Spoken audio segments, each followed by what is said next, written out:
Who's that? Indeed, it's Bernie. It's Bernie. I'll tell you why I'm here.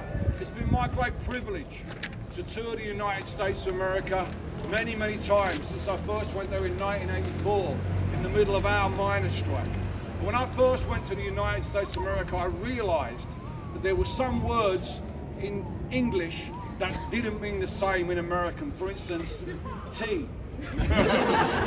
What the Americans call tea and what we call tea, two different things. Another one is football.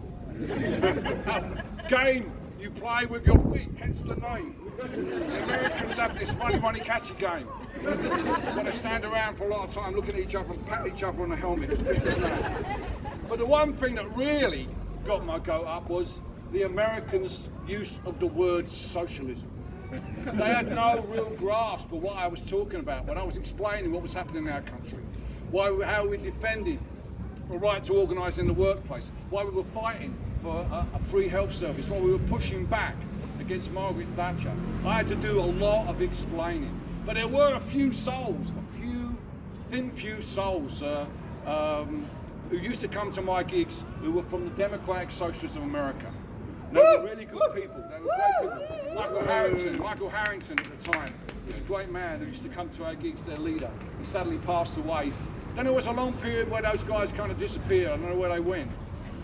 I'm absolutely amazed, not that just that they're back, but they look like they could win the Democratic nomination for president. I can't tell you how incredible that is. Not just because of the power of the idea of democratic socialism, but because it runs contrary to most people in this country's idea of who the American people are. It's been my great pleasure to travel to the United States of America, to talk to the American people, to listen to them, to see them at concerts, to hear their compassionate ideals. They don't often get to manifest themselves through their media. It's hard to discern it from a distance. With the candidacy of Bernie Sanders, we've seen finally that compassionate aspect of the United States and its people come through to the fore. And that's why I'm so excited, because over the last couple of years, we've lived in a time where there's like a war on empathy.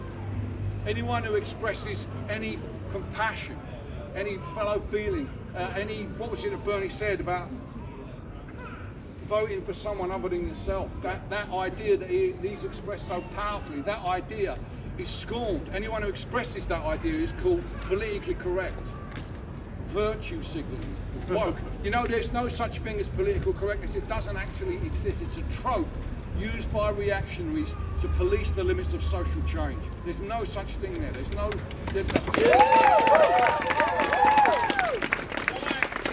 are they so afraid?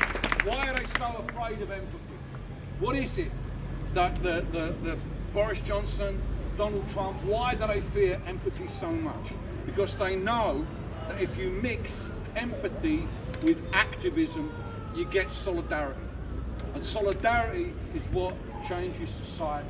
And that is why they're so afraid, with just that tiny spark of compassion, starting a conflagration that will burn down their selfish empire of neoliberalism. And that's what we're about today. That's what we're talking about, that opportunity to do that. And for we people, citizens of the United Kingdom, we do have a dog in this fight, because whoever leads the United States of America sets the tone for the part of the political world that we are part of. So although we don't have the opportunity to vote, we do have the opportunity to kick our friends' asses to get out there and vote and make sure their voice is heard. So let's finish off today with an old song, a long old song. Am I gone off message? No.